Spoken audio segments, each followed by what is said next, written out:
There are a lot of movie cars, but it's hard to imagine one that's more recognizable than the Back to the Future DeLorean. The most fantastic, flashy, four-wheel time machine in the history of movies. I think it's the most important movie car, period. It's perfect. It's not just a sci-fi movie, it's not an action adventure. It's just all those elements combined so beautifully, almost like a gourmet Parisian meal or something. But of course, the car was the main dish. Are you telling me that you built a time machine out of a DeLorean? When the DeLorean car first rolled out of the factory in Ireland last year, much of America was rooting for its success. Ironically, it is now, during DeLorean's nightmare, that his dream may finally come true. The mystique around the DeLorean brand only makes people want to know more. DeLorean was synonymous with success. He was this handsome, rich, successful man married to the hottest supermodel at the time. He was the epitome of what every guy wanted to be and who every girl wanted to be with. He knew what people wanted, and he was a marketing genius. It was pure courage, pure nerve that guy had. Former General Motors executive John DeLorean had thumbed his nose at the big automakers, saying he'd show the industry how to build cars. As a lot of the commercials said at the time, the most anticipated new car of the century, and I believe it was. The car stimulated so much of the imagination, so it's woven into the fabric of our society. As they said in the film, Back to the Future, where we're going, we don't need roads. You've got the filmmaking aspect, the creative aspect, you have the history of the car, you have the man himself, John DeLorean. All that stuff combines into this big thing. It's almost like a nostalgic connection with all of these characters, you know. The DeLorean time machine is part and parcel of the fabric of pop culture. I have to say that isn't the real star of the film the car? Well, yeah, but you don't have to tell me that. Falling in love with a movie like this and then seeing it come to life in front of your eyes, you can't put a price tag on it. I must have signed 500,000 of these. Our memories take us back in time, and our hopes and dreams and imagination takes us forward. And you'd be hard-pressed to find another car that can do that. When this baby hits 88 miles per hour, you're gonna see some serious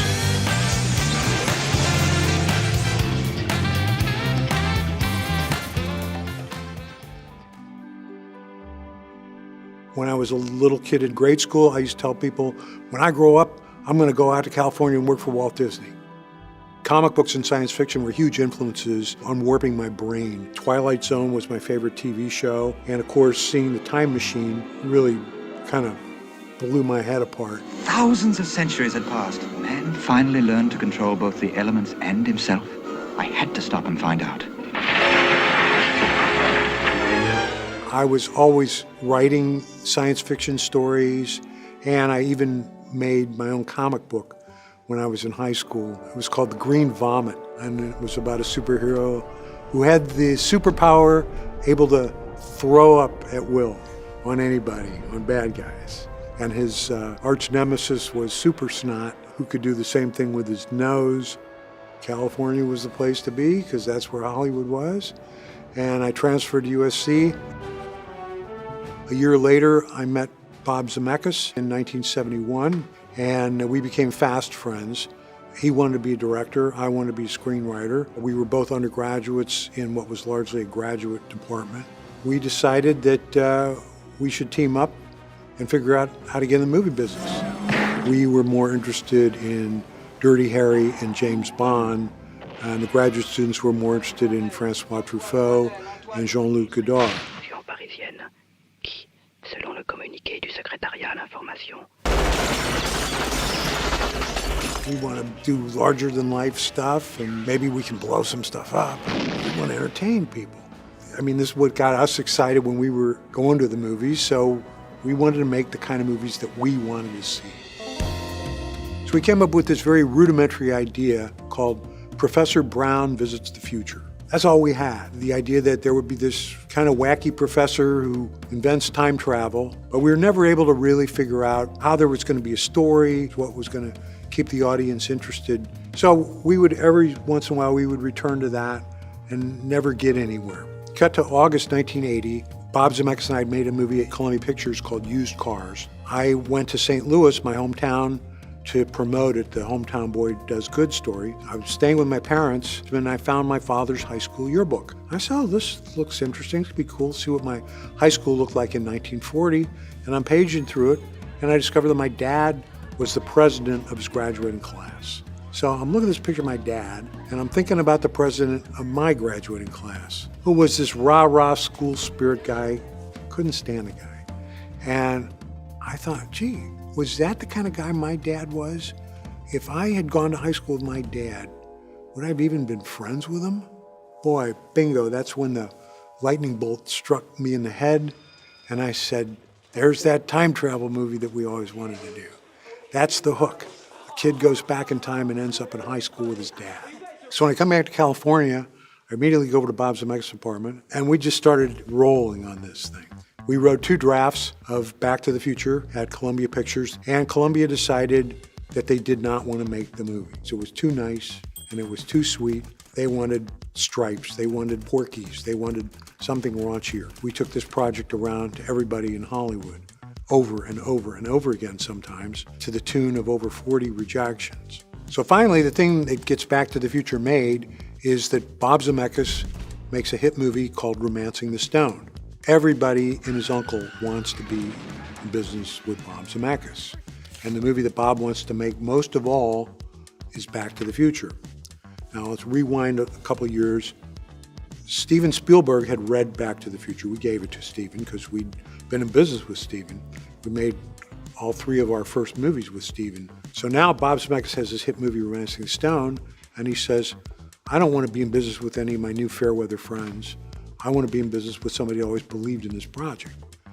And fortuitously, Steven was just then setting up Amblin Entertainment at Universal. So Back to the Future became the very first Amblin Entertainment project.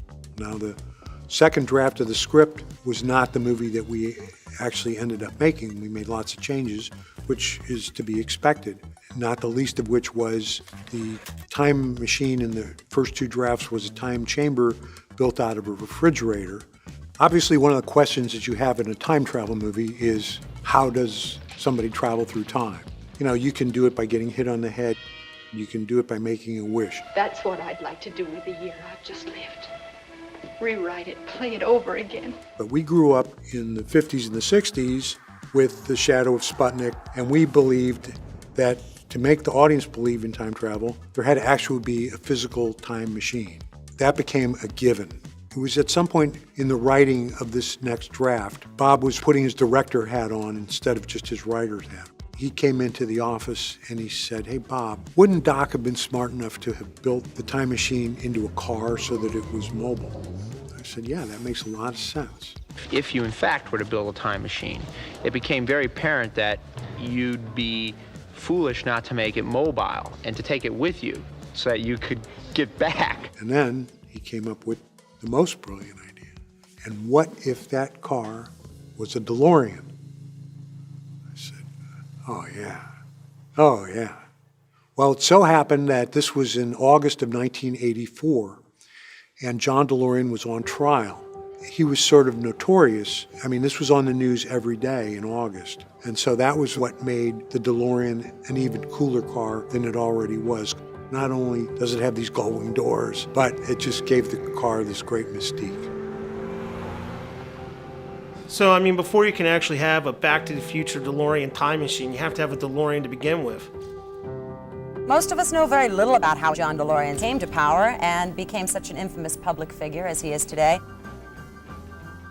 John came to GM in the late 50s, early 60s. One of the things he did early on was take the pulse of the society at that point. He would go onto Woodward Street in Detroit there and saw the hot rodders testing out cars and doing all these fun things. Between him and Bill Collins, another engineer there, they decided to drop a large engine and a smaller frame car and called it the GTO. They sort of backdoored it into the GM world, and it became a huge hit. GM didn't really realize it. They were sort of pissed at first, but it did such blockbuster sales that it really set the mark for the types of things that John could do there. The GTO and other high-performance muscle cars made John DeLorean an auto industry star in the mid-1960s. Fast forward several years, he's vice president of General Motors, on track to be the next president if he plays his cards right, which, to the detriment of GM, was really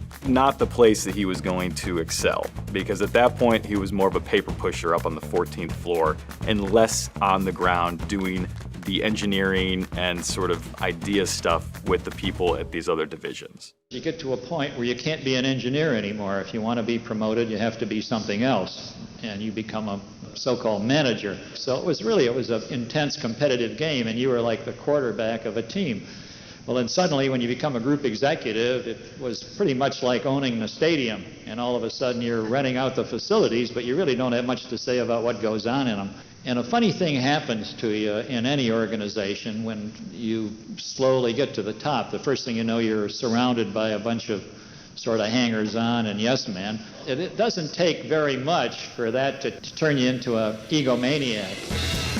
You can see his success as a business person within GM and his conversion into this sort of young, sexy playboy character at about the same time. He's doing a little bit of plastic surgery, getting a chin implant, he's got the sideburns, he's dressing in the Italian suits that the GM brass aren't super excited about, but definitely set him apart in the mainstream world. He kept himself fit. He loved having the Hollywood lifestyle. He liked just being known for who he was. John would spend a lot of time in California with a lot of his Hollywood friends to sort of be inspired by things. He would, offer cars to various actors to drive or to be used in productions.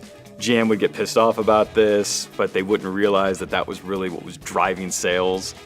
He wasn't just a showman. He actually was a brilliant engineer. He's got 2 or 3 dozen patents to his name. The Pontiac GTO stands out based on the fact that that set the course for the muscle car era. He met sales that have never been beaten before, and he would do that through talking with his fellow engineers, the people on the lines making the cars. So he was a real people person. I think he felt like he was being restrictive of what he could do, and I think he had bigger dreams. He definitely had an eye on what the public wanted.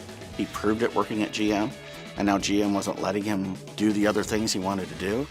Your resignation was drawn by General Motors. Is that unusual for a man who intends to resign? Was it a resignation, or were you in fact asked to leave? No, I left. I tendered my resignation almost immediately after I was promoted and given a tremendous bonus. I moved up from the head of Chevrolet to the group executive of North American car and truck operations. And I did that about a month, spending every minute and sitting in a committee meeting, listening to the same people say the same things. And I said, I just can't imagine doing this for 18 more years. I couldn't possibly survive. There's a lot of controversy as to whether he was let go and fired from GM or if he resigned on his own accord. To set the record straight, he was pushed out. But it really set the course for the bigger and better things that everyone knows him for, which is the DMC-12.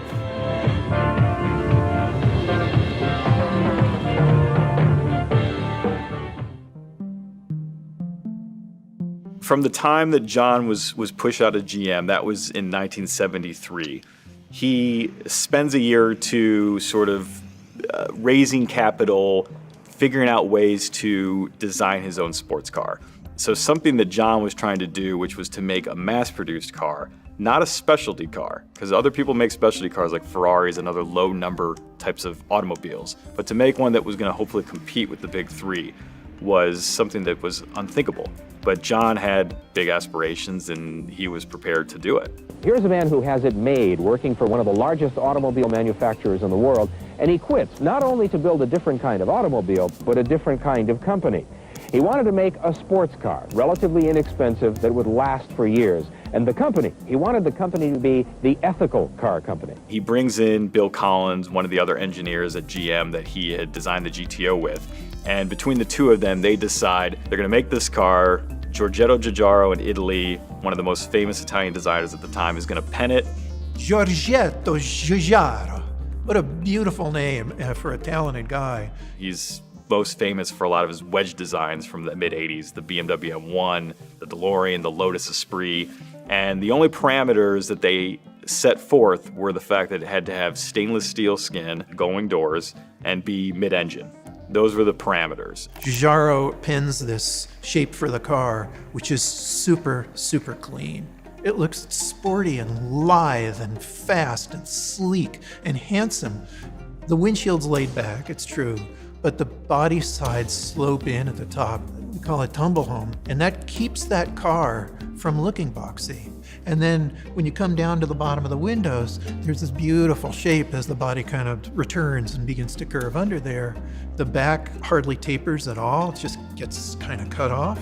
Kind of a square front end. It's not some weeny front end. It looked futuristic with the going doors, which in reality is actually a beautiful design. Most people are confused with them. They think that it takes a lot of space, but in reality, it requires less space to open a going door than it does a conventional door. The door itself, as you can see, it comes out 14 inches at its widest point. It's a little deceptive, but that's all it comes out. So it's actually a lot easier to get out of this car in a parking lot than it is a regular car if you have somebody real close to you.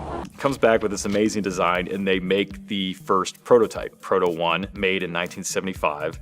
And then in 1976, that's when they start raising money using the car as sort of a sales tool. The automotive press and the world reacted super positively to this car because they were excited about the prospect of what it meant. It was this sexy car, it had great fuel economy, but it also was very sporty. The automotive industry in the 70s when John left GM was pretty stagnant. Most automotive makers, other than the ones coming from Japan, weren't necessarily coming out with the most exciting things. For anyone to even think about, not even try, but to think about making their own mass-produced car at that point was insane. The DeLorean. Gull-wing doors rise effortlessly, beckoning you inside. The sleek, stainless steel DeLorean. Beautifully crafted for long life. The DeLorean is one of the most awaited automobiles in automotive history. Drive the DeLorean. Live the dream today. It's a brave kind of design language for a car. Brave decision to make it out of stainless. Brave to make it gull-wing. Brave to make a sports car with a motor in the back, no matter what Porsche says, you know. When I was in school, as a car designer, everyone was talking about it. We're all looking at that and saying, this guy is such an individual, and whether or not you thought his choices would sell, you knew that he was just pursuing a dream, and for that, everyone admired him. You wanted to see him succeed. John DeLorean designed that car with many features which people never expected to see on a sports car, right? The original prototype was supposed to have airbags, anti-lock brakes, all these revolutionary things that none of the cars had in those days. So that was the onset of what he was hoping to accomplish with the car. Now, what ended up being produced was a different car than what the prototype sort of sold, but they take the prototype out, they start raising the financing, and they start looking at various states. The intent was to hopefully make it in the US. There were no real states that were offering the types of tax breaks and incentives that would make it feasible to sort of launch this car division. Then all of a sudden, in the late 70s, he gets a deal struck with Northern Ireland and the UK to build the car in war-torn Belfast, of all places.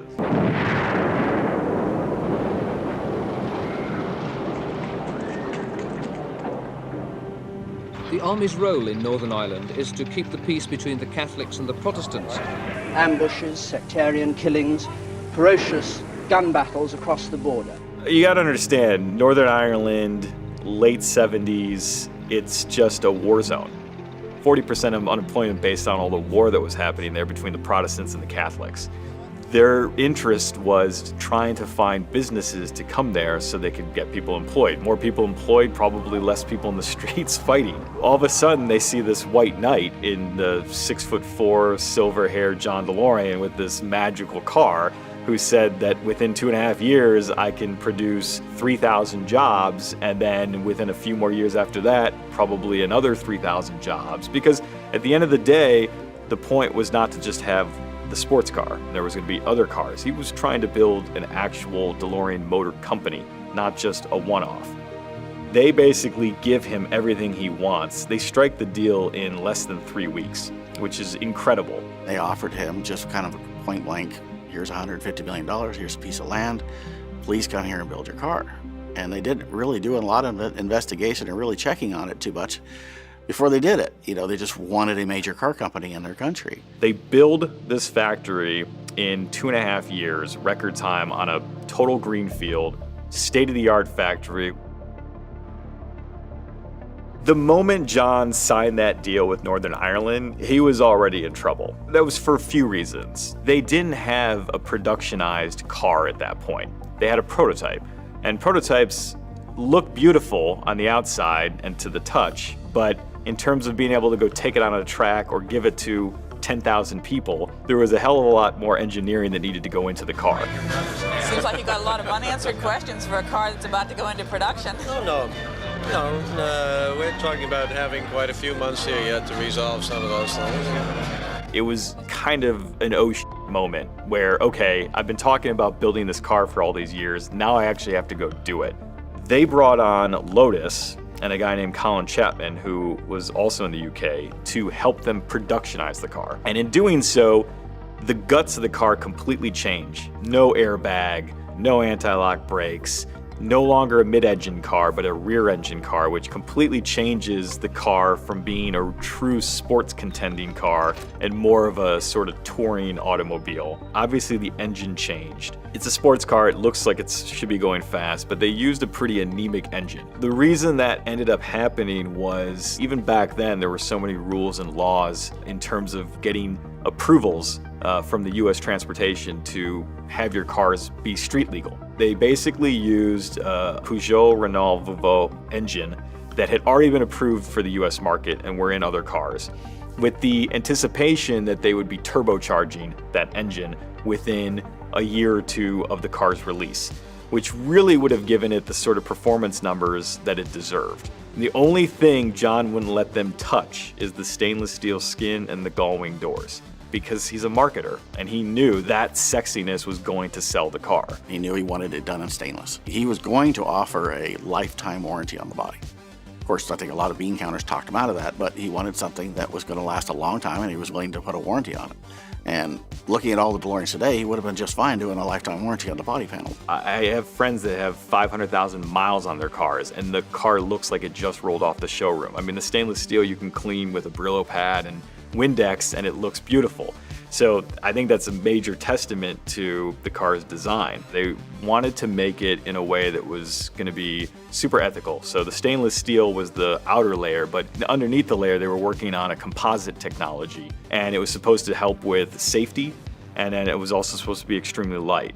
But it was such brand new technology that they were several years away from being able to truly implement it into being a production car.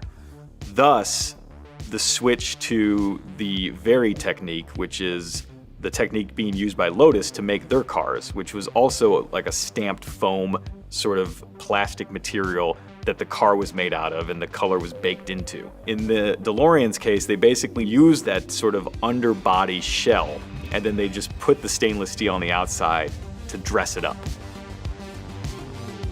They did something that no other automotive maker had done at that point. They were making the factory in tandem with engineering the car, in tandem with designing the parts for the car. All so they could stick to this sort of 2.5, 3 year time frame that they had promised the British government that they would be up and running with jobs. What they pulled off was an amazing feat. Everything's in place, he's hiring the best people. He really brought in the dream team of an international team to productionize and make the car. But there's so many elements that go into making and selling a car of this nature and at the volume that he wanted to sell, which was 30, 40,000 cars a year. By late 1980, the first cars start getting produced, and the first one rolls off in January of 1981.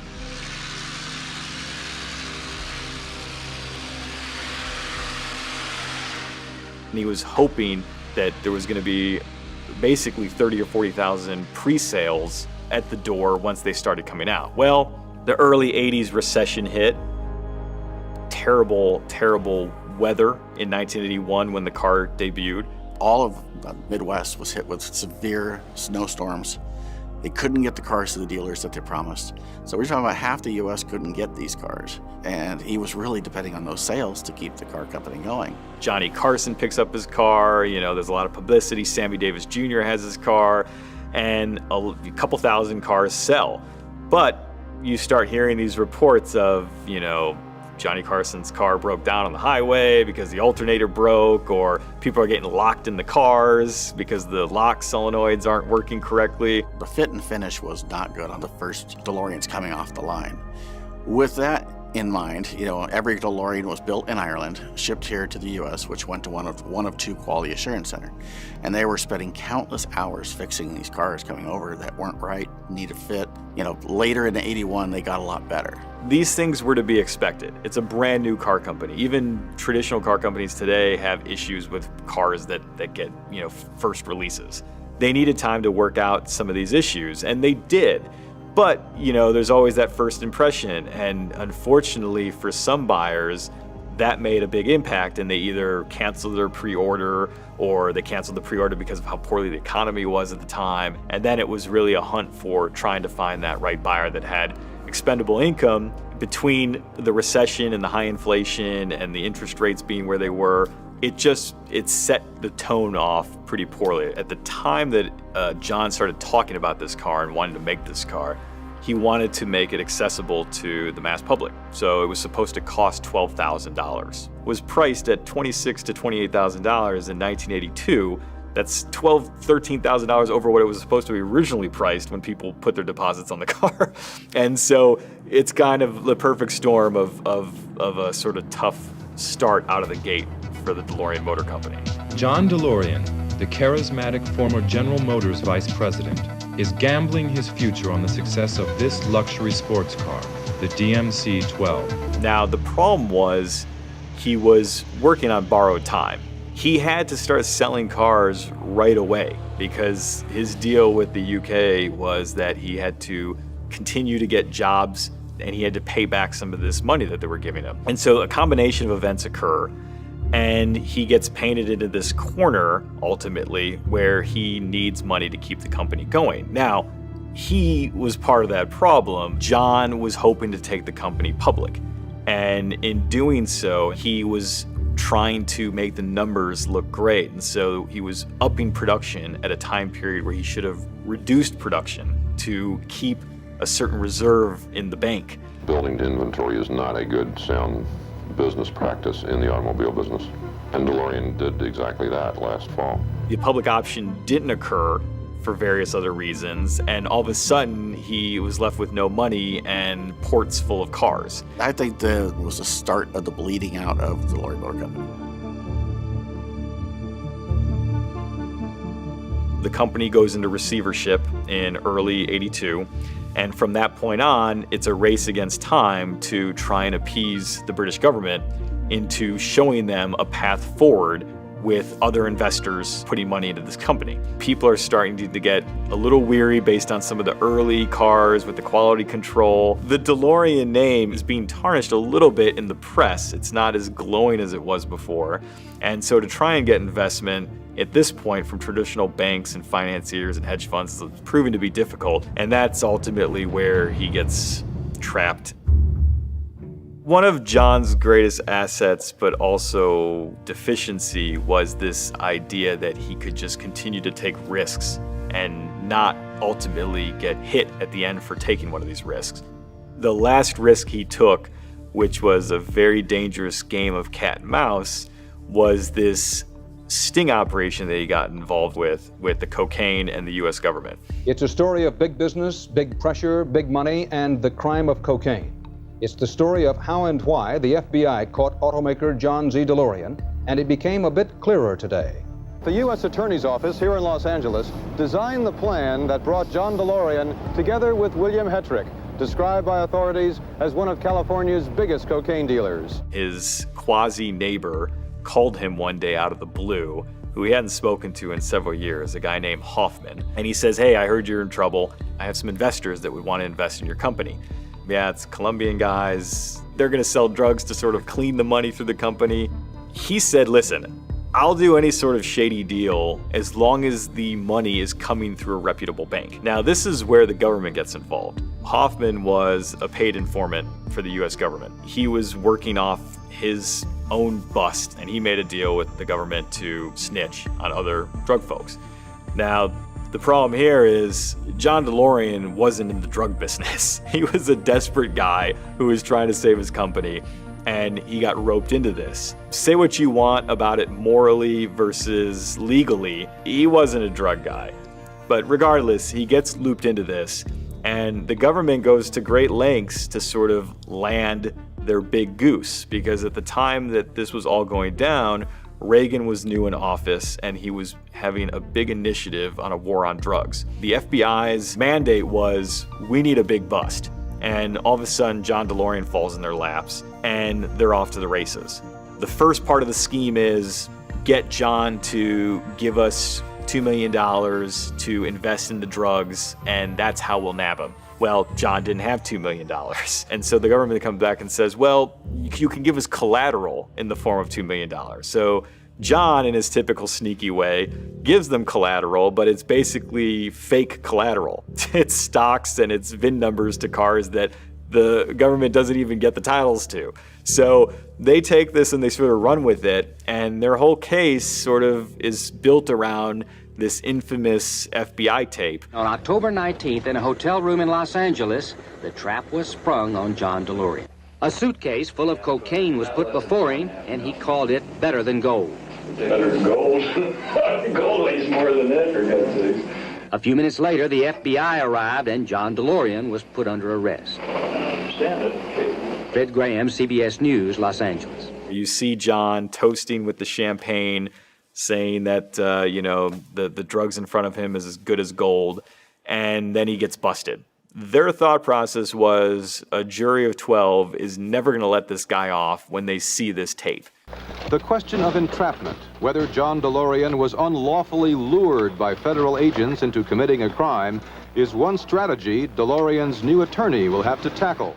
Howard Weitzman, the amazing attorney, completely demolished the prosecution's case, and John DeLorean was found not guilty. A cheer went up as John DeLorean left court this afternoon, a free man, acquitted on all charges of cocaine conspiracy. Earlier, as the clerk read the verdict, count 1, not guilty, count 2, not guilty. DeLorean buried his face in his hands and said, praise the Lord. His lawyer said the 12 members of the jury sent a message to the government that its conduct in this case was wrong.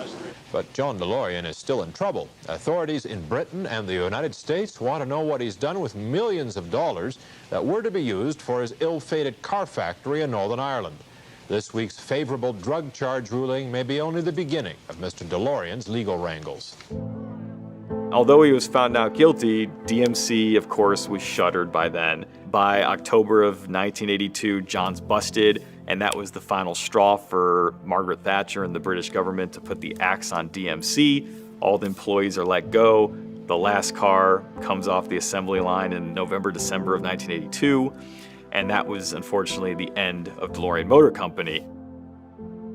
John's trials really take over his life at that point, and the drug trial is in 1984. It was a several-year affair, and his name was tarnished, and he had no ability to sort of re-enter the workplace in any meaningful way, unfortunately. Well, outside of the fact that I've aged about 600 years in the last 2, and that life as a hard-working industrialist has been tattered and torn, I don't know, would you buy a used car from me?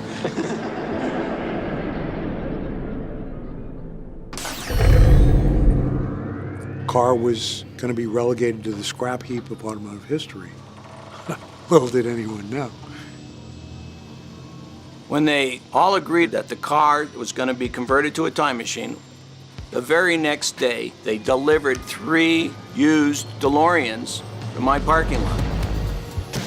They made exactly the right choice.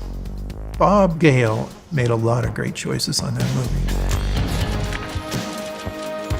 Finally, we finished the third draft. We had it in, and Universal isn't going to make the movie unless we cut $1 million out of the budget. So Bob and I struggled with how are we going to cut $1 million out of the budget. Well, the time machine was always nuclear powered, whether it was refrigerator or the DeLorean. And the climax of the movie took place at a nuclear test site. So this was going to involve going out to the desert, building one of these little towns that they would blow up to do these tests. So we said, well, this is the most expensive thing in the script, this sequence. Maybe there's a way that we could figure out how to do this on the back lot at Universal where we were already going to shoot. Bob and I walked the town square and we brainstormed and we came up with this idea about harnessing lightning instead of harnessing a nuclear bomb. It turns out sometimes that having some sort of limits on your creativity makes you even more creative, because the clock tower sequence was way better than the nuclear test site sequence could have ever been. Now we were able to hand in a budget that fit Universal's parameters, and we were green-lit. We were able to start hiring more people. Bob Zemeckis hired two of the best people that he got from Romancing the Stone, cinematographer Dean Cundey, fabulous cinematographer, and Alan Silvestri. And there's a reason why Alan has done all of Bob's movies ever since, because he's that good. Now here we were finally making the movie. Universal hired a product placement company to make deals to put certain products in the movie that the production would get some money for. Some of the products were picked out by us. For example, you see Pepsi in the movie, but you don't see Coke. Why? Because Pepsi's logo changed from 1955 to 1985, and it was a way of helping to define the period, whereas the Coca-Cola logo remains the same to this very day. But one day the product placement guy comes into my office and he says, hey Bob, if you will change the DeLorean to a Ford Mustang, Ford Motor Company will provide the company $75,000. I said, Richard, Doc Brown doesn't drive a fucking Mustang. Get out of here.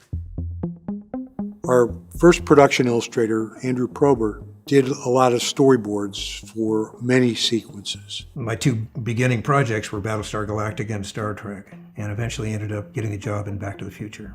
Even though his job was not to design the DeLorean, he couldn't help himself. He came up with a lot of interesting designs, but what was missing from what he was doing was they were all very slick, very polished. We had this idea that Doc Brown built this thing in his garage, and it had to look earthy, it had to look dangerous. Bob and I had met Ron Cobb while John Milius was doing a movie called Conan. He'd also done some designs for some other science fiction movies. We talked about working together, so this was an opportunity for that to actually happen. I was kind of bummed that he was the one that was going to design the car instead of me, but I would have nobody else do it besides Ron. Ron was pretty expensive. We were only able to hire him for a week or two. But in that week or two that Ron was on board, he really focused on it. It was just a sort of a fun thing that Spielberg just asked me to do one day. How would you make a DeLorean into a time machine? He pretty much left it up to me, and I just had to concoct some 3-view drawings. And Zemeckis and Gale both came up with the idea of using a DeLorean because of the stainless steel body, and he thought that that would be an interesting idea, that because it's stainless steel, it could be turned into a time machine, you know.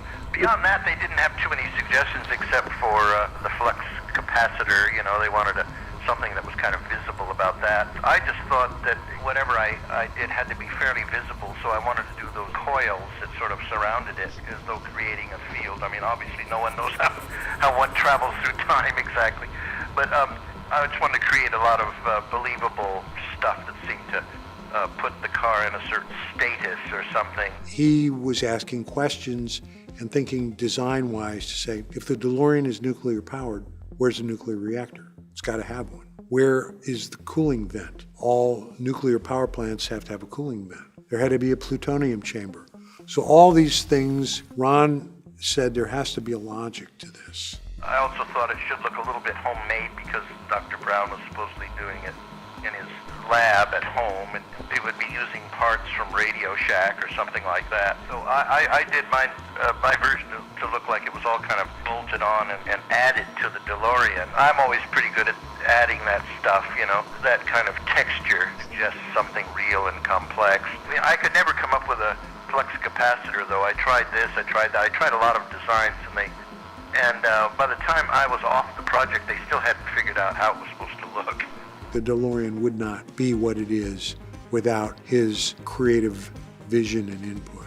So after we couldn't afford to pay Ron anymore, we went back to Andy. We said, okay, Andy, flesh this out a little more for us. He had his reactor in the back off to one side, and then he had a single exhaust port for that, and the producers thought maybe the reactor back in the middle would have been better with another exhaust port. I felt that the flux bands around the car could have been better arranged to more encompass the car in that field. So I just moved those a little bit, and that was it. And those basically became the working drawings. And then we had to say, okay, how are we going to translate this into reality? When it comes down to it, my drawings are just concept art. They're not like blueprints. So there's going to be some wiggle room, some creative input by those who take that off my board and build it. We've hired our production designer, Larry Paul. Larry, most famous for Blade Runner. And Larry Paul said, there's a guy I know named Mike Fink. Mike Fink is an amazing man. He was like a tank commander, among other things. He knows everything about everything. Mike was involved in the vehicle design on Blade Runner.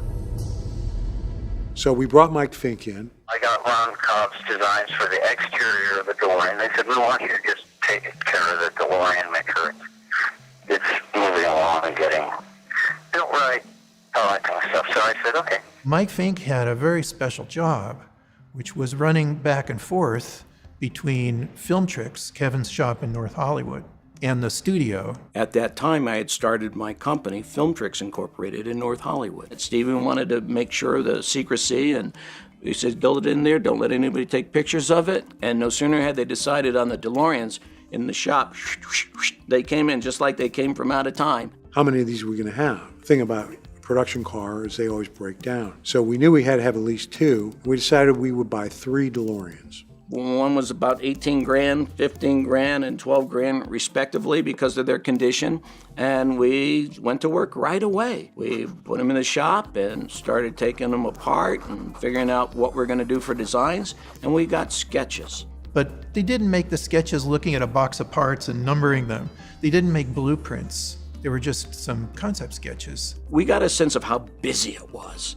Look at all the lights they put in these pictures and all the parts, and oh my gosh. Mike Fink had this job, this amazing job of interpreting the sketches, finding stuff that would kind of look like that they wouldn't have to build from scratch. You know, I would sit in the car with Kevin and the guys, and I'd say, okay, these go right here, this goes right there, this goes over here. But then something else came along. So Mike said, I can't do your movie, but I know a guy you should meet. And I brought in Mike Chaffee.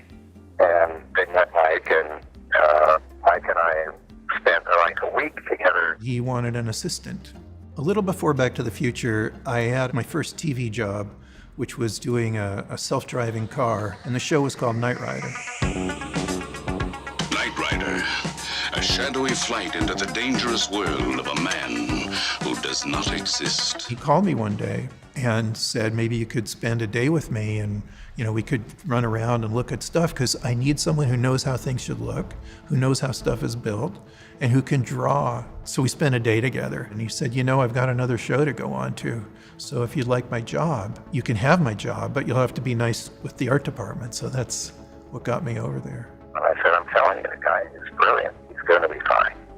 And it was. And Mike did a brilliant job.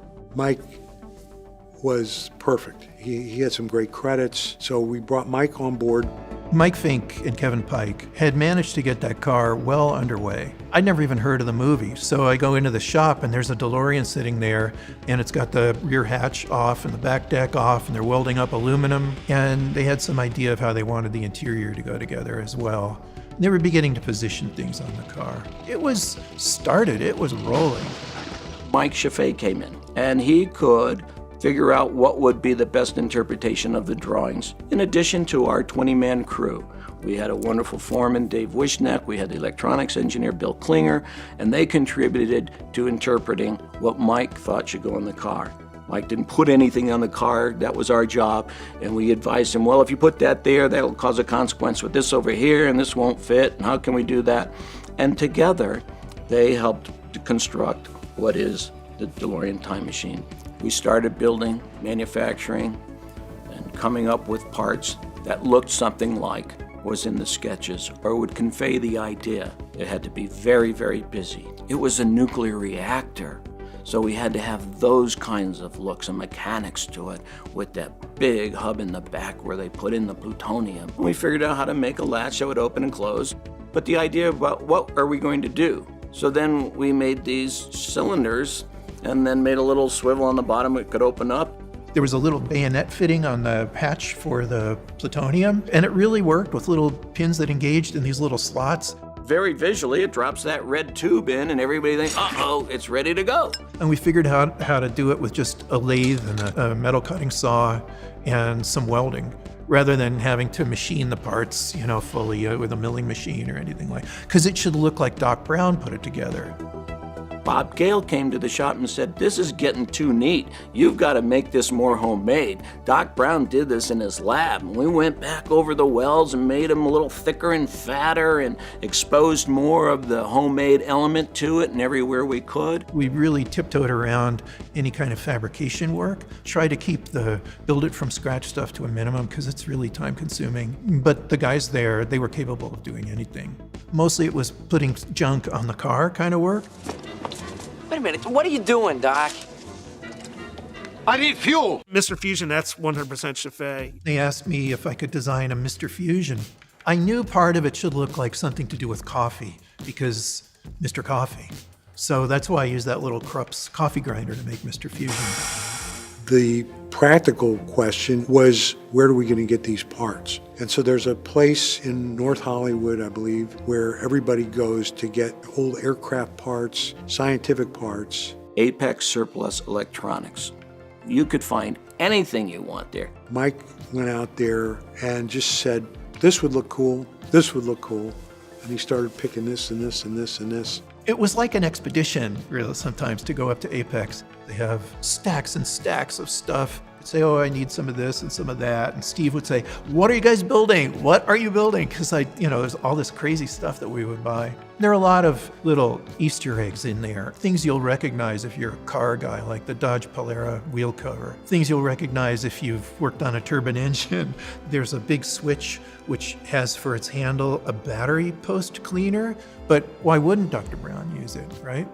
Half the junk I chose was stuff that I couldn't identify, because I figured if I didn't know what it was, no one would know what it was. And then it wouldn't be like a red flag to people watching the movie, like, oh, that's so silly, look at that. It should all look a little believable. I was hoping to find a gauge for the plutonium chamber, and I ran across a Röntgen meter that measures radiation. It's like, how perfect is this? Because I would leave the part of the meter that says Röntgens, but then put a Doc Brown label, Dymo label underneath it that says plutonium chamber, Doing a car like the DeLorean is a delicate thing because it's supposed to look goofy.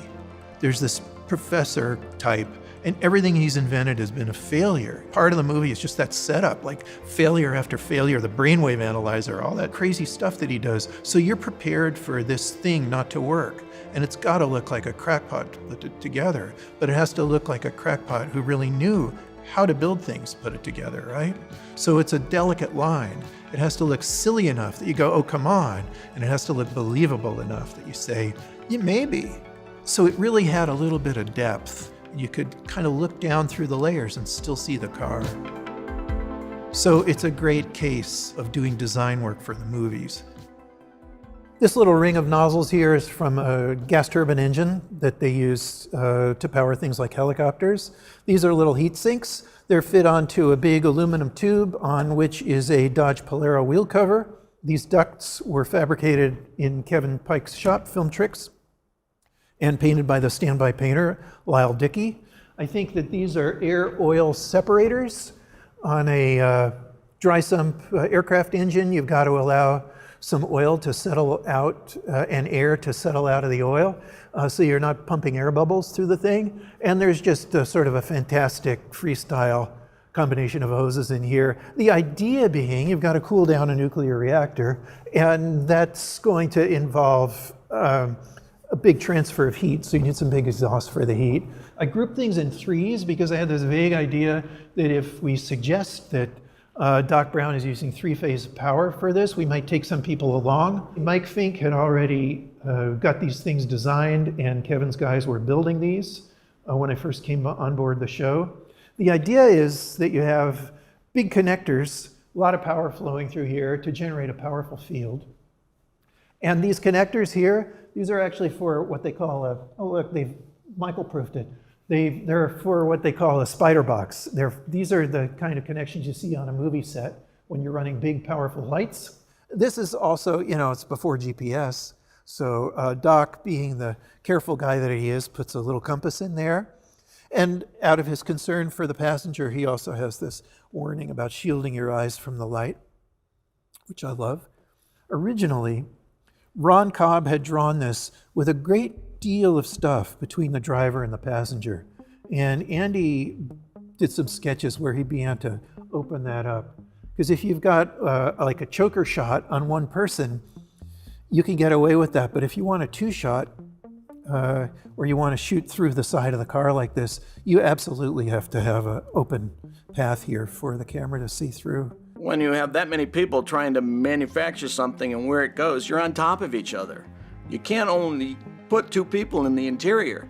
And think about working upside down and overhead and backwards behind you. It was cramped quarters. One of the surprises that we had was how small the DeLorean really was. It was so small that we could not fit a Panaflex camera in there. So one of those three DeLoreans had to actually literally be cut apart so that we could situate a camera there to do the through the windshield shots. For the first movie, there were three cars: the A car, the hero car. That got all the bells and whistles. Full tilt. B car, we put everything on the outside. They're just going to use it for driving shots. They're going to use it for stunts. They're never going to see inside the car. That lasted until the second day of shooting. Can you put everything in the A car and the B car? We got Polaroids from the set still man. And we try to remember exactly what we did. Okay, we can replicate that, we can replicate that. The B car had a little bit less detailing, but it really is as good as the A car for the most part. And the B car was rigged for special stunts. It had the fire for when the car's going up the speed that it would light up the wheels. The C car, they cut that car up, and that car was used in all three films. That's so they could put the camera in the car and everything. The C car was the process car. We don't need any of this stuff, we don't need any of that stuff, but we do need the interiors. We do need to see all the dash, everything in there. But it was on the stage, it was on the rockers, it was front of rear screen, but it was basically something that you could tow around, and it was like a half a DeLorean. The other shock that we had was when we looked inside the DeLorean, speedometer only went up to 85 miles per hour. No car manufactured in the 80s had a speedometer that went above 85 miles per hour. So we created a new template and put it in there. Anybody that goes and looks inside of a real DeLorean will see that the speedometer only goes up to 85.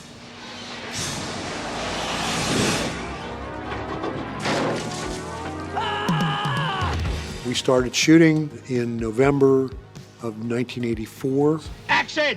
Worked in there from October all the way up to Christmas, and we had pretty much all the cars ready for shooting around the horn of the new year in January, and then we were off to the races. We had one of the nicest stunt teams that I've worked with, Walter Scott. Him and his crew came over, they went through it. Well, it's kind of funky in the front, it bites, and the shocks are, of course, very small pancakes. The car was totally underpowered. The car had a 6-cylinder Volvo engine. The weight of the car was extraordinary. Everybody was always complaining about the DeLorean for one reason or another. The visibility in it wasn't great. The actors were hitting their head on the door all the time. The special effects didn't always work the way we thought they were going to work. There was times when rain came about, and the way that we took out the back window, that water could go down and hit the battery. And so all of a sudden the battery was dead. The vents on the back, they actually encapsulated the trunk deck by hugging that valance that's on the back over the lights. That every time you had to get to the engine, you had to take all those off to lift the deck lid, or we had to take them off at night to leave them for the mechanics to do some tune-ups and work like that. We had a set of mechanics from the Teamster department. They had a full truck of every part for that car that they could need if they had to replace it. There was always some issue with it. Remember, this is 1984. We don't have the technology that we have today, which is, you just put some LED lights in there and tiny little battery and boom, they light up. No, we had to have all these wires coming out of the back, all kinds of equipment to make those time displays light up. All those lights had to be on their own circuits. There was an onboard transformer on the car, so they were running 9,000 volts to the neon tubes. So on like a wet morning, it was really exciting to be around that car, just crackling and buzzing, you know? I remember the first time I saw the DeLorean time machine was actually in the parking lot of Puente Hills Mall, and they rolled it out. I saw it just like in the movie. It's rolled out of the back of the van, and I couldn't believe what I was seeing. It was amazing. It was such an audacious, insane idea, and it worked so beautifully. And what was really fun though was when we finished the take, I mean, conventionally you'd get out of the car and let the teamster get in and take it back to one, and then you'd get in and drive it, do the take again. But I got pretty proficient with it. Let me just take it back to one myself. And back it up, quickly on the spot. We thought it was interesting that the car would be hot and then it would be cold. So the dry ice effect, when it became cold, and we milked that in the Twin Pines Mall scene, we kind of didn't do much with that after that. But the fire effects were always important because the idea that it left a trail. And Kevin and his guys came up with this stuff that I think they called Go Juice. We came up with a great chemical that didn't have a high temperature, and it marvelously went from the orange flame when it's hot to the cool alcohol look when it was done. They would pour the stuff on the ground and then light it up and start shooting, and the stuff would burn for 35 or 45 seconds, long enough for us to get a take. You'll be seeing this face everywhere you look this summer. Everyone's trying to cash in on the latest star. We had kids lined up 7 deep to try to catch a glimpse of Michael J. Fox. Bob and I looked at each other and said, man, he really is a big star. That was the first inkling that we had that it was going to be more than just a movie that came and went. He's an absolute dream. You know, if you have a crush on someone, maybe you send them a note or something, you're waiting for the reply. You hardly dare look in the mailbox because there's so much riding on it, right? And that's how it is to work on a movie that you have hopes for. You can hardly bear to wait till the thing comes out because it's not up to you. Let's say you're doing props for a movie. What is up to you? Story? Acting? Editing? Music? Nothing. Nothing. You're making props for a show. You're just kind of hoping. And you can't afford to hope too much because it's foolish. You can't allow your satisfaction to depend on what's going to happen at box office. I remember going to the screening, like cast and crew, and just thinking, oh my God, they really pulled it together. It turned out better than we even hoped. Back to the Future becomes the biggest hit movie of 1985. Plays, in fact, all the way into 1986 in theaters. Studio, of course, wanted a sequel. We weren't so sure about a sequel. Well, the movie made so much money that Sid Sheinberg came to us and he said, gentlemen, Universal is making Back to the Future Part 2. You can either get on that train or not get on that train, but we're making it one way or another. We would much appreciate it if you guys would drive that train. Where we're going, we don't need roads. So by the time we were into production on the sequels, we had 7 DeLoreans. Each car from the first movie was used in all 3 movies. The A car was usually for first unit work. B car was more stunt, second unit work, although sometimes it was used first unit. And the C car was used all throughout. Then they built a fiberglass car that they could hang from a crane, and they would use on a forklift and everything. For the third movie, they introduced 2 new cars that were built on modified DeLorean frames with sandrail frames. They took the DeLorean frame in the middle, cut it up, put this other suspension on, which is basically Volkswagen. So they had these 2 cars that were made to go on the desert scenes. The B car from the first movie was modified to be on the rail tracks, and then they built a second rail car, which was designed to do the stunt with the wheelie and everything. By the time we were halfway through the production of the third movie, we were busting up some of these cars pretty significantly. I recall that we took one car and decided we're just going to use this car for parts. The first show was completely different than the second and third. 27 people in the art department on part 2. Part 1, we're on a shoestring. Let's just do it. We have no time. Let's get this thing done. But the sequels were a totally different experience. They had 5-time visual effects Oscar winner Ken Ralston down here with a new piece of hardware no one had ever seen before, the Tondro. The computer memorizes every nuance of that camera move and then plays it back exactly the same way every time. It allows us to have one actor play multiple roles in the same shot, but not have to have the camera locked down like they used to have to do in the old movies. When it came time to hit the car with the train at the end of the third movie. It was important to destroy the car for a couple of reasons. One, not the least of which was nobody thought we would ever do something like that. The audience reaction the first time we screened the movie, I mean, it was like an old friend being killed, right? It was great. I mean, in terms of the emotional investment that the audience had in the DeLorean. We had to destroy the car because you just wanted to say, okay, this is done. We can't use the car to go back in time anymore. We're putting a period on this. At this point, of course, we really had decided that we weren't going to do a fourth movie. We wanted to make that really clear. Well, why don't you guys do a part 4? Creatively, there's nothing left that we needed to say about these characters. We're done. We've seen too many movies where they make one too many sequels, two too many sequels. We had a story to tell, and we told it, and the story has a wonderful ending, and that's a good way to go out. After we finished part 3, Universal took possession of all the cars. It's their money, it's their property. The fiberglass DeLorean replica was put on the cinematic display at Universal Studios Hollywood, and after many years was reported destroyed. The Oxnard car was a dedicated stunt car. After filming of part 3, the car was used for some of the filming of the ride, and then it was put on display at Universal Studios Florida. It's gone into various decay, and right now it's just in storage. For the scenes that were filmed at Monument Valley, they made 2 dune buggy cars. One was bought by 2 private collectors and was restored and then sold at auction. The other car was used as a parts car. They took parts off this car and put them on other cars such as the C car. At the end of filming, it looked like a wreck. However, after filming part 3, they actually put just DeLorean panels on it and put it in a second cinemagic display so people could see it. And when it came time for Universal Studios Japan to open a ride, they took parts of this car and the C car and made a replica time machine. The C car was left in storage, and then eventually they put it outside where it was left to the elements. The car was used to actually build a replica car for Universal Japan. The B car was the sacrificial lamb. It was the one that they rigged with explosives and was hit by the train. This car lives on in various other cars. Jay Orberg, who built promotional cars, used parts of this to make his promotional tour cars, and then he even took the panels and put them together for Planet Hollywood at their Hawaii restaurant. It's now currently in Bill and Patrick Shea's collection.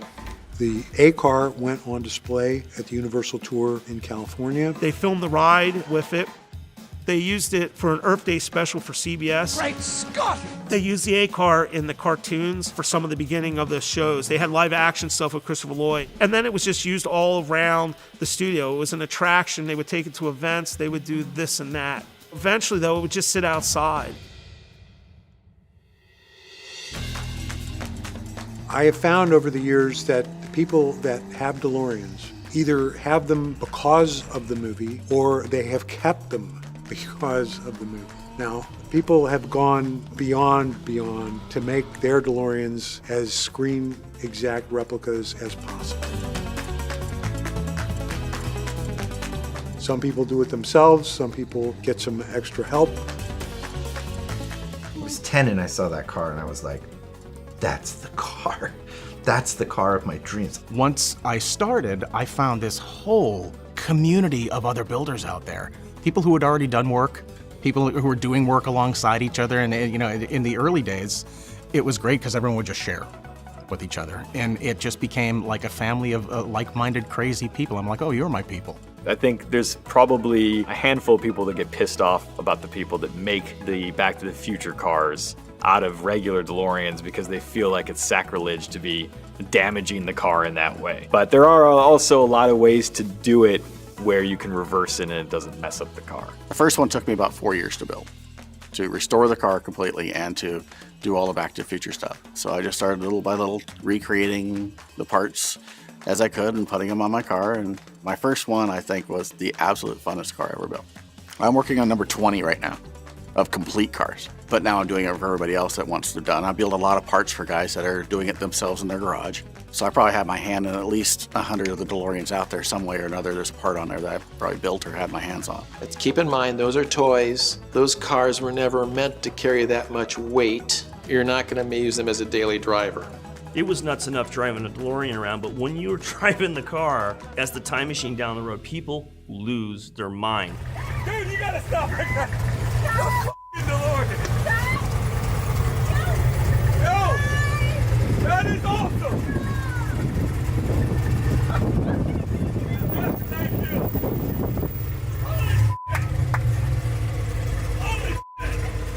and it's actually quite dangerous for the driver because they're not trying to run you off the road. They pull up next to you, they want to take pictures, they're giving you thumbs up, they pull in front of you, and they want to take So right off the bat, I was like, I don't think we can drive this thing anymore.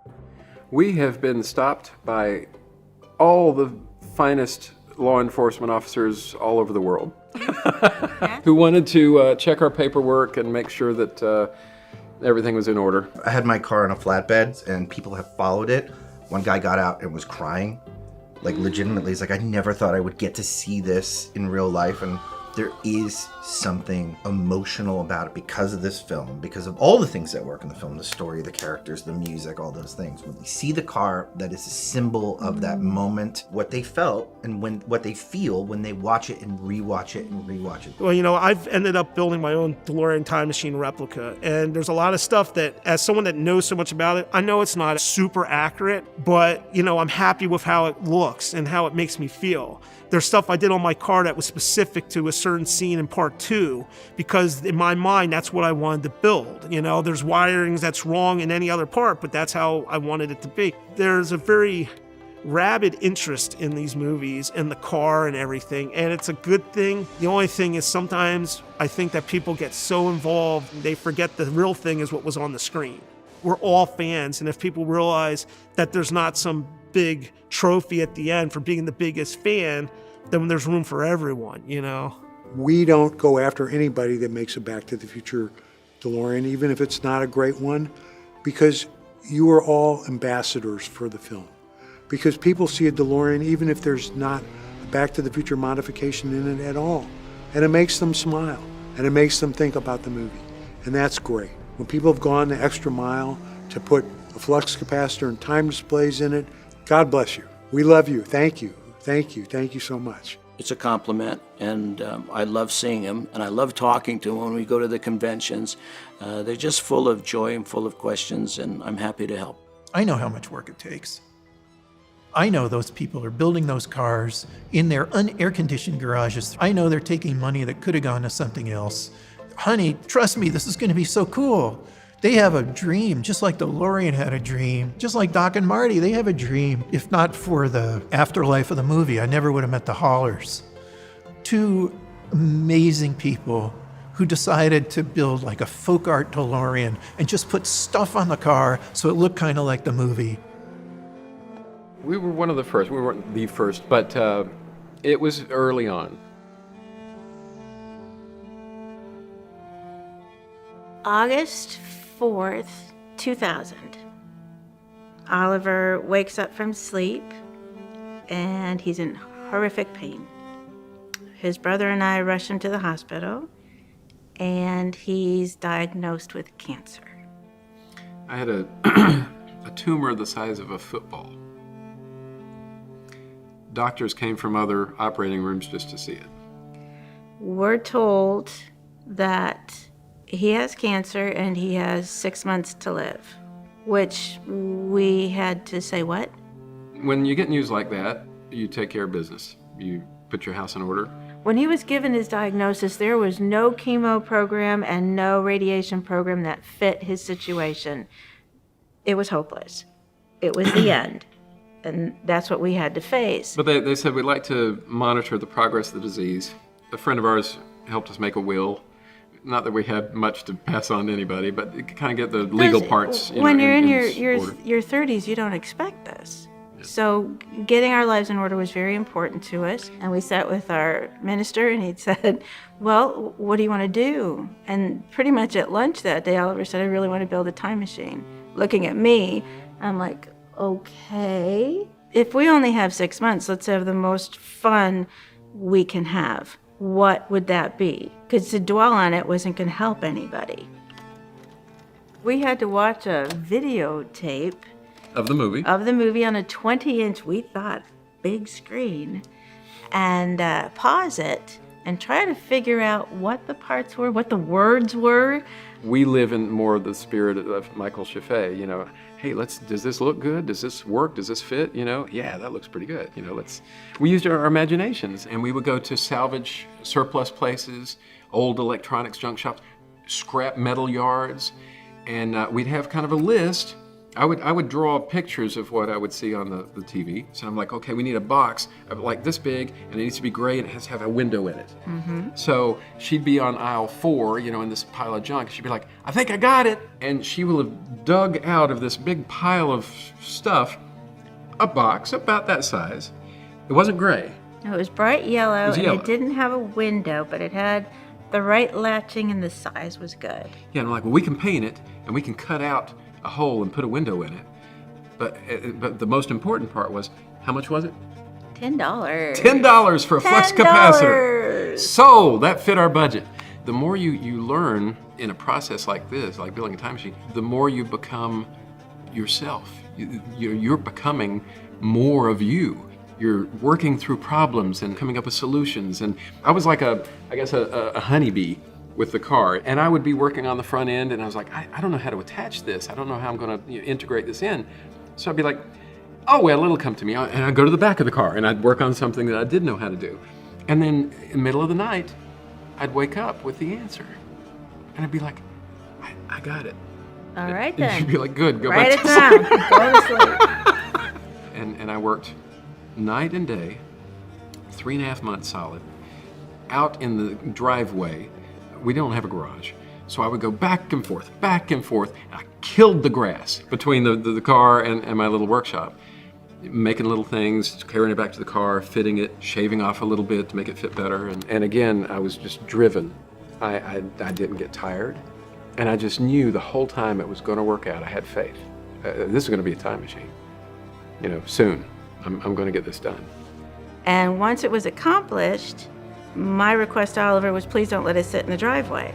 So it didn't. We drove it around. And what we found driving it around, any stop we made, people wanted to see it. We were finding dollar bills stuck under our windshield. So if the car was in the parking lot alone, we were in the restaurant eating or seeing a movie, we'd find these dollars around. Or a little love letter. We found little letters. You made my day. The car would get such a wonderful reception anywhere and everywhere we went. And we realized, gee, we're not the only ones that are enthusiastic about this. And we thought, well, if we could relate their enthusiasm towards something useful, we might be able to accomplish something. So about the same time we were building the car, Debbie Brooks sat down with Michael J. Fox, and they were building the Michael J. Fox Foundation for Parkinson's Research. They're the world's largest funder of Parkinson's research next to the U.S. government. We kind of just started putting our efforts towards supporting them. He'd see the doctor, started at 3 months, the next 3 months, the next 3 months, the next 3 months. So well, let's go to every 6 months. So the next 3 or 4 years was every 6 months. After about 5 years of this, he said, Oliver, I don't want to see you anymore. You've shown very poor progress of the cancer. And I said, well, likewise, and Thanks, see you later. It's been said by a few people, but most touchingly by Bob Gale, that maybe the car, maybe having that focus on something else saved his life. To give something back, Oliver and Terry now take this DeLorean all around the world. They have a collection box built into the car, and it all goes to Michael's foundation, and they're just wonderful people. They've driven hundreds of thousands of miles around the world supporting Michael J. Fox's foundation. There's everything good about people in that story. Have the dream, put in the effort, do something good, makes everyone's lives better. It's been an amazing experience to meet the people who are willing to invest that kind of effort. Our original goal was $1 million. And to reach all 50 states. And that is, the 50 states have been accomplished. The mileage on the vehicle after being driven in 28 countries is 27,000 miles. And we've raised just about dollar for dollar the same amount in donations. So we'll get to that million. We're going to get to that million soon, I hope. I'm going to tell them a secret. I've never told this secret before. It's the secret to successful time traveling.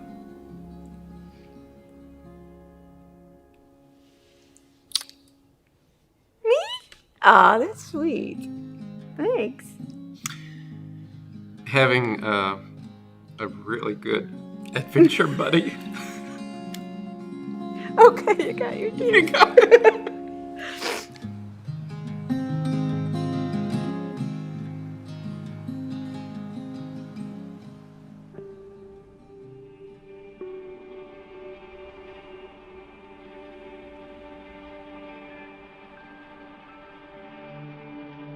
The first time I ever saw the A car was in 1985, and it used to be on display in front of the queue line for the Universal Studios tour. The next time I saw the car was at the premiere for Back to the Future 3 at the Cinerama Dome, and that was literally coming straight off of the production, probably in like 95% completion. I mean, the only thing that was not on the car was Mr. Fusion was not there. So then fast forward to 1997, that was the next time I got to get up close to the car, and it had been missing a few pieces by that point, but it was still in pretty good shape.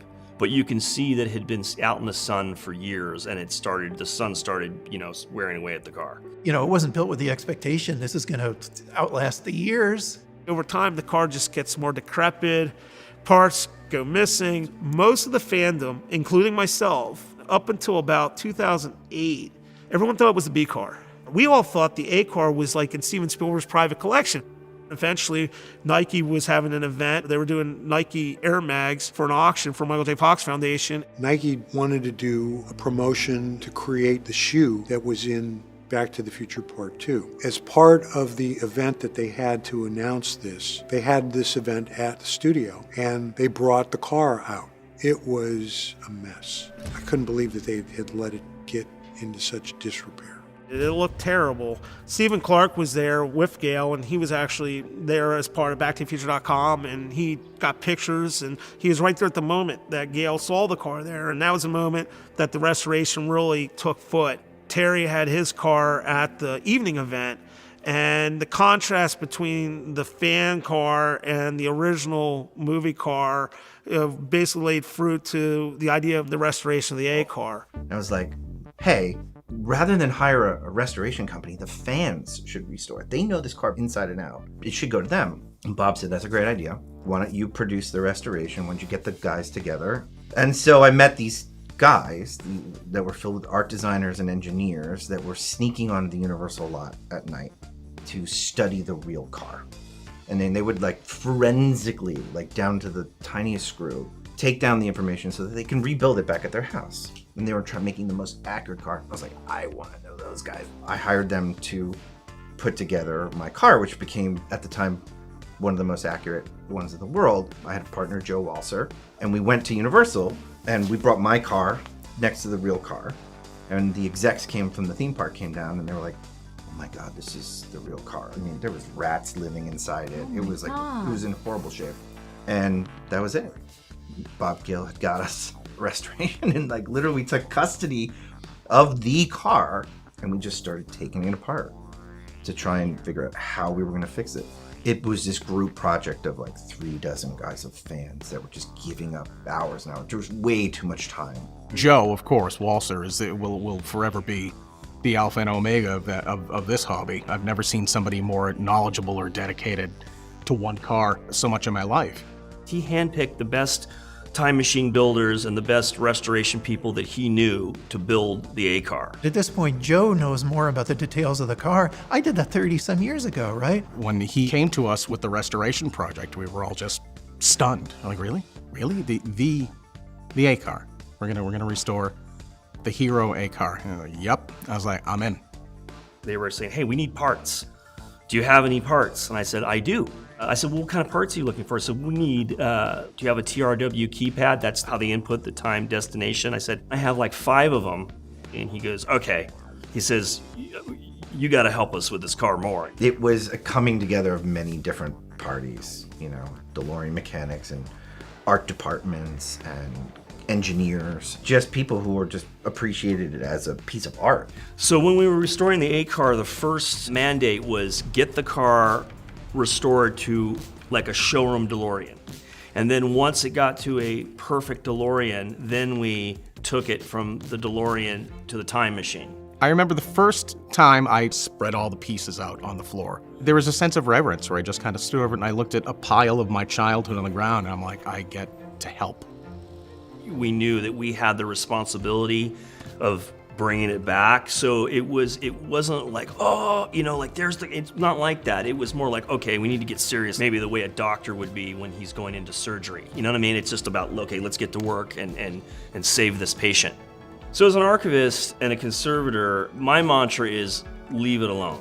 Don't touch it, but unfortunately things deteriorate and break down. So that's when the conservation comes in. It's like, how do we preserve this with the integrity? For example, like the Goodyear tires. Those are the original tires. Well, you can't drive on them. So I was like, let's put an inner tube inside of the original tire. So therefore the inner tube's holding the air. So that's where I think the artistry of conservation comes in. It's like you're looking at the original tire from the movie, but also you've kept the structural integrity to hold the car up. So it looks like it should, but you're not erasing any of the history. And every single thing you do as a conservator, that's the way you approach it all. Every single step on the vehicle was done with lots of discussion. What's the most appropriate way to make this thing look the way that the public wants it to look? The flux boxes, for example, they were completely beyond repair and had been destroyed over the years. They weren't even worth repairing. We just had to make new ones. So using the ones that came off the car, we do a little bit of prop forensics on the piece. Then I would start building new pieces from scratch. Precision, just really, really paying attention to it, and Joe would come over and be like, tweak this angle, and be okay, we tweak it a little bit. The flux bands, I hate them. I hate them. Everyone hates them because they're hard to do. They're always the hardest part of every build. And you have to bend them by hand in increments. You go back against the car, bend a little bit, check the angle, bend a little bit, and all you gotta do is screw up once and you throw it out, get another bar, start over again. They had done their homework and their research to extensive levels, and they also had the complete support of Universal. It was very difficult. I mean, it was all-nighters, all-dayers. I mean, anytime we had spare time, we'd be working on this thing. And even some days, it didn't matter if we had other commitments. And people killing themselves to get it done, but glad to be dying. I've never seen more of a labor of love in my life. It was exhilarating because you were literally looking at the fingerprints of the production crew who put it together originally. Like you were taking things off that had never been off of a panel since they were put on, like the flux capacitor. And you'd see pencil markings from the crew, and you're like, wow, you have this sense of honor just being anywhere near it. Having said that, it was exhausting. We didn't ask for nearly enough money. We should have asked for easily another $150,000 to do it. Nobody made any money off of it because we just wanted the gig. It was overwhelming. First class or no class was the mantra that I had in my head. It's like everything has to be perfect. And of course, Joe had that exact same mindset. Because the restoration was done by the fans, there was a madness for obsession that was something Universal wouldn't. You handed back a car that resembled the DeLorean time machine, they would have been happy because they're like most people would be like, oh yeah, that kind of looks like the thing. This team would obsess about a screw that you couldn't even see, but they knew was under a piece of equipment, and they would try to go find that special screw just because they knew it was there. That was the level of authenticity that was a battle every day. That was the level of accuracy that they went for. Oh, that's a lot. There's a lot of drama that follows that community of DeLorean replica people, and it all played big time. When you had the Holy Grail, it was like Treasure of the Sierra Madre, and people went mad. Personalities clash, and everybody in this hobby are very motivated type A individuals. So, of course, we would occasionally fight like brothers, and then, you make up, go get a pizza, and come back and turn a wrench. I think we all crawled away from the restoration for a couple of years and just needed to hibernate, but absolutely worth every drop of sweat and blood. Your toughest moments, at your tiredest, you would just look back at the car and remember what you're doing. Give some of the magic back to that it gave to us. We restored it to the nuclear reactor version because that's really the purest version of it. Felt like at that moment it came off the back of Doc's truck.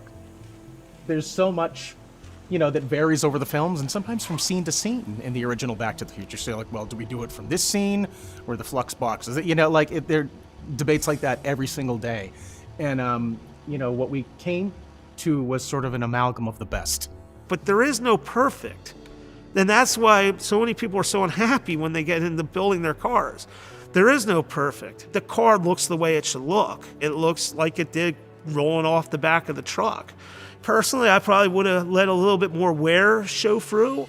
Everyone has their own reasons and points of view with this stuff and how to restore it. If I was the Universal Studios archivist, I would have said this car stays exactly the way it stays, cracks, blemishes, dings and all, and no one touches it, but that's not the way it happened. The car was left outside and it was so far gone that you couldn't leave it. It was undisplayable by that point. So it had to go through a complete restoration. To me, the car was about the original people who made the car, the original workmanship from the people that built the car. Would the A car be better if it was just cleaned up and as shell as it was? I don't think so.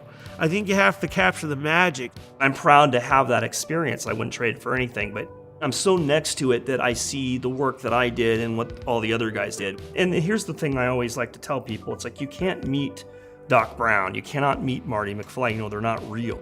But the time machine is real. So when you are in the presence of the real A car, it's like you're meeting a character from the Back to the Future films. Unfortunately for me, it's not quite the same again, but that's the trade-off. You get to work with your heroes, it changes things.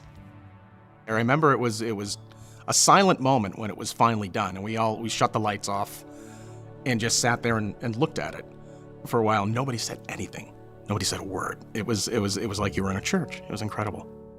My God, what a job these guys did. The Peterson, where the car is on display, has a wonderful display of cars from the movies. You kind of have a little catch in your throat when you see that thing. Peterson is one of the largest public automotive collections in the world. We're able to allow enthusiasts to see the car in person. The car does not belong to the Peterson, but it's got a permanent home here. A lot of what we tell in that gallery is that symbiotic relationship between science fiction and the automotive industry. Even the gadgets that we use today are inspired by science fiction. It's people's imagination saying, like, what if? And that catalyst eventually turns into something that we have in our pocket every day or something we drive on the road every day. Bob's creation showcased what potential cars have, and we still haven't hit that future, but we might someday. What I've learned over the years is that we need to depend on the fans to preserve the legacy because they love the movie more than anyone. Talk about fans, of the movie. They're just so surprising and amazing and supportive. It's a good group to be in. We are still surprised that it's got these legs, that it has become this classic. That is such a beautiful thing. It's like literally a part of people's lives. And I love that. One woman came up to me and said, I'm a rocket scientist because I saw the movie and I saw, Doc Brown. Back to the Future fans have been amazing supporters of the Foundation. Amazing. They have events, Back to the Future related events, DeLorean related events, Chairman Under the Sea dances, all kinds of stuff. And it's really gratifying to see that I've kind of personally, it's touching that they not only love the movie, but they've taken a little bit of our own personal stories into their hearts, and just the fact they think about you and get out and support you means everything. Kids who saw the movie in 1985, they have their own kids, and they say, hey, I want to show you this movie that I loved when I was a kid. Same way that my parents said, you have to watch The Wizard of Oz. It just is transcending through these different generations.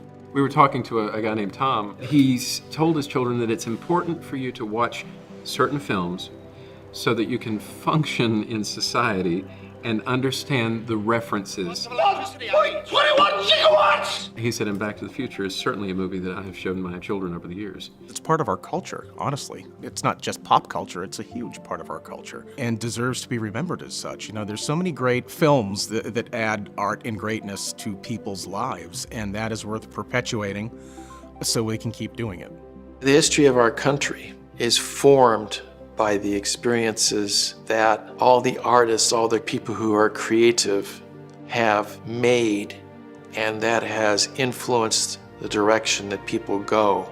The idea that the time machine aspect of the car was designed by one guy in his garage.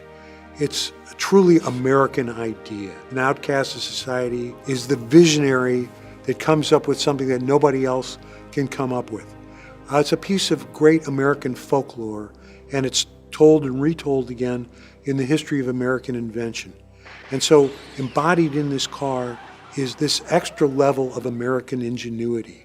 I mean, it is the dream of any creative person to be involved in something that gets a life of its own.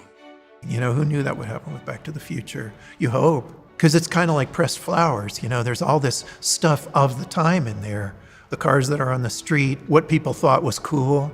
And it really did stand the test of time. And you don't know at the time whether something's going to be good. And you have to leave it up to people. You leave it up to time to figure that out.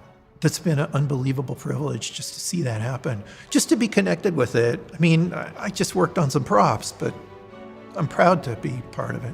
You really see the genius of Ron Cobb and Andy in that design.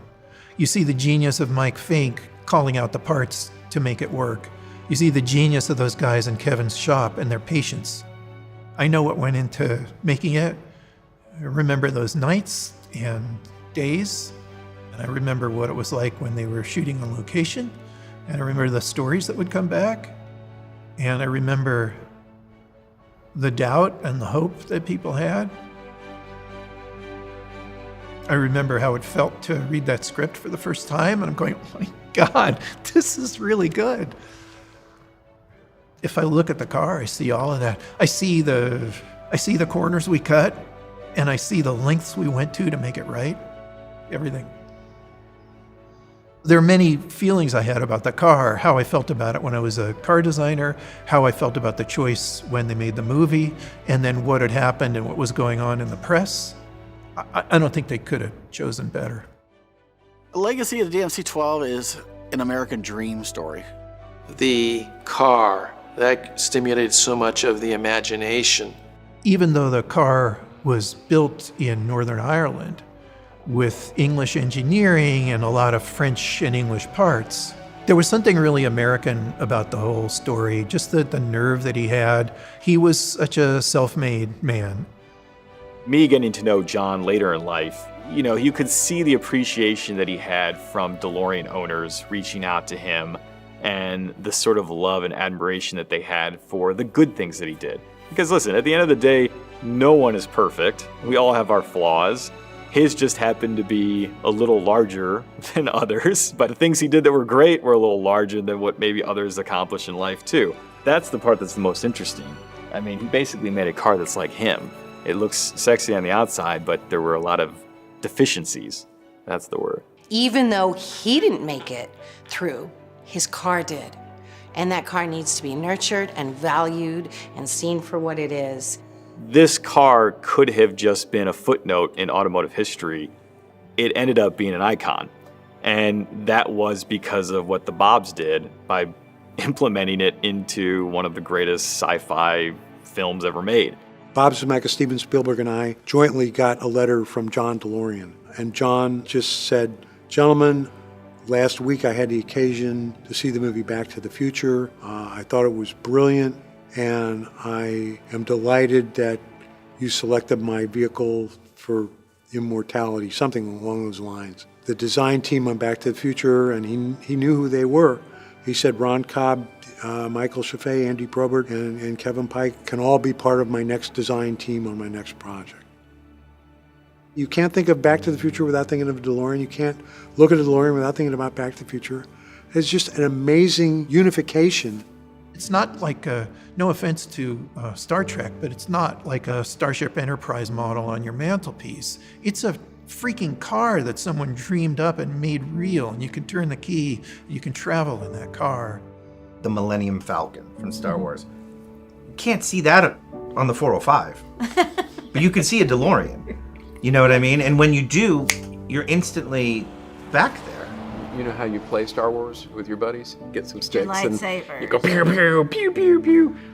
You don't fight with your Back to the Future friends. It's not a battle. It's not a war. You play. You just want to protect all those things. There's no better place for this car than the Peterson. This is where it belongs. It has a home. It's safe.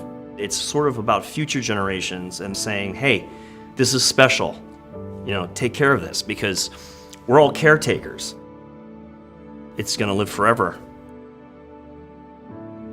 This one really works, you see. This one can actually time travel. Nobody believes that, but it really does. This is something that's worth doing. Santa's sleigh is special because Santa rides it. The Millennium Falcon is special because that's the one that Han Solo flew around. That's why we have all this stuff. That's why we have car museums. It's the people's interaction with cars. The artifact is what it is. The car itself isn't it. It's the whole package. I think that that's what's alluring, is that it's not just a cool car, it's the story that went with it. It's exciting to have been a part of the movie. It's exciting to have been able to drive that DeLorean, have it take me to the future and beyond. And I'm glad it still takes you places too.